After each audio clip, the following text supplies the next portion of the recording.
So this is a video on 9-4 irrational expressions. So your only vocab for the term is that you have a rational expression is an expression that has a variable in the denominator. So if it has a variable in the numerator, it doesn't necessarily make it a rational expression, that just makes it a fraction. So for your VIX, you want to make sure that you always want to factor as much as you possibly can.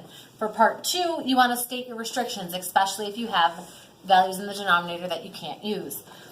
You also cannot cancel parts of terms, meaning that if you had something like x squared minus 12 all over a 3x squared minus 4, I can't simplify the 12 and the 4 because they're only parts of a rational expression. So you want to make sure that you in fact either factor it and then you're able to cancel. So our first example is to simplify. And we also want to make sure that we are talking about, you don't need to multiply them together. If you can simplify them separately, you're able to do that as well. So this kind of looks a little messy, but what you want to realize is that 2 and 8 can both go into one another. So you have 2 divided by 8 simplifies to 1/4. You also have 10 and 5 can simplify to be 2 over 1. So even though they're across from the way, they don't necessarily have to be right over each other in order to simplify. Additionally, you can simplify your x values. You have an x squared up top and an x on the bottom, and a y squared up top and a y on the bottom. You also need to state restrictions. So I can't have zeros in my denominator, so I cannot have x be 0, and I also cannot have y be equal to 0, because if either one of those were zeros, you would have a 0 in your denominator. So from here, you have that the 2 and the 8 cancel, we said, to the 1/4. But now I also have a 2 over a 4, which simplifies to a 1/2. I'm left with an x on the top and a y on the top, and in the bottom, just the 2. This is also part of your answer, your restrictions. You need to make sure that you have both, your simplified version and your restrictions. So for example 2, we're looking to multiply terms now. Now notice that we have x plus 2 over x squared minus 2x minus 8 times this rational expression of x squared minus 16 over x plus 1. You have to factor all of this separately. Well, I can't factor the x plus 2, so that stays.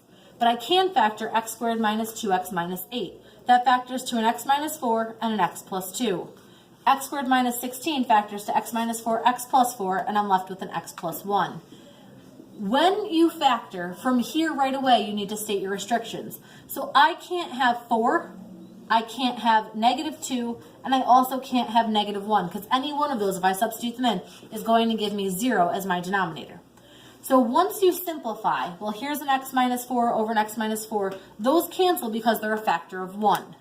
X plus 2 over x plus 2 also cancels because that's a factor of 1. So you're left with these two expressions of x plus 4 over x plus 1. But again, making sure that your restrictions are part of your answer. When you divide, it's a little different. You have your two expressions of x squared plus 3x plus 2 over x squared minus 9 divided by x squared minus 3x minus 4 over x squared minus 7x plus 12. Notice that it's division. Your first step, as always, is that you want to factor. So we factor this one to be x plus 2, x plus 1. I factor my denominator to be x minus 3, x plus 3, divided by, and I factor this one to be x minus 4, x plus 1, and this one to be x minus 4, x minus 3.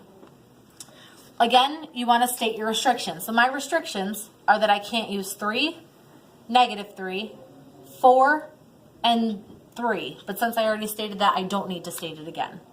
But notice that from division, this now turned into multiplication. That's because we want to multiply by the reciprocal. When I multiply by the reciprocal, before I can cancel anything, you always want to add in your new restrictions. Well, here I have an x minus 4. I already had 4 as a restriction, so that's okay. This x plus 1, I now added in a new restriction of -1 that I can't use. So from here, I can start simplifying as long as I'm multiplying. I can cancel a numerator with the denominator for that factor of 1. So x plus 1 cancels with this x plus 1. This x minus 3 cancels with that x minus 3. And the x minus 4s cancel because those are factors of 1.